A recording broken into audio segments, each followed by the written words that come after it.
তো আমরা এখন বাঙ্গালগাছ থেকে ক্রস করছি এবং আমি ভিডিও করছি আমার AKN-H9R দিয়ে সরাসরি কোনো আজকে টেস্ট করবো আসলে এটার সরাসরি ভয়েস কীরকম রেকর্ড হয়। ওয়াটারপ্রুফ কেসটার পরিবর্তে ব্লগিং কেস যেটা দেয় সেটা লাগানো হয়েছে এটাতে।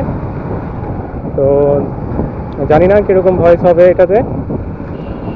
আর স্টেবিলাইজও করবো না এটাকে, যথারীতি যেরকম ভিডিও হয় সরাসরি সেই ভিডিওটা আপলোড দিব দেখার জন্য যে আসলে ভিডিওটা স্টেবিলাইজ না করলে কী অবস্থা হয়। আর যারা আসলে মোটো ব্লগিং করতে চান তাদের জন্য আমার পরামর্শ থাকবে কিছু টাকা বাড়িয়ে স্টেবিলাইজেশন আছে এরকম কোনো অ্যাকশন ক্যামেরা কেনার জন্য। যেমন এখানের মধ্যে H5s প্লাস, তারপরে SJCam-6 আছে, SJCam-এর মধ্যে SJCam-6 লেজেন্ড, অথবা ওয়াইমিজিয়া 4K, এগুলা 10,000 8,000 টাকার মধ্যে স্টেবিলাইজেশন সহকারে পাওয়া যায়। কম টাকায় পাই এটা কিনা ফেলছি, কিনা এখন আফসোস করতেছি আর কিছু না। ভিডিও স্টেবিলাইজ হয় না, তো ভিডিও স্টেবিলাইজ করতে কম্পিউটার প্রচুর সময় লাগে এবং সেই ধৈর্য আর থাকে না। দেখা যায় 10 মিনিটের একটা ভিডিও স্টেবিলাইজ করতে 3 ঘন্টা লেগে যায়।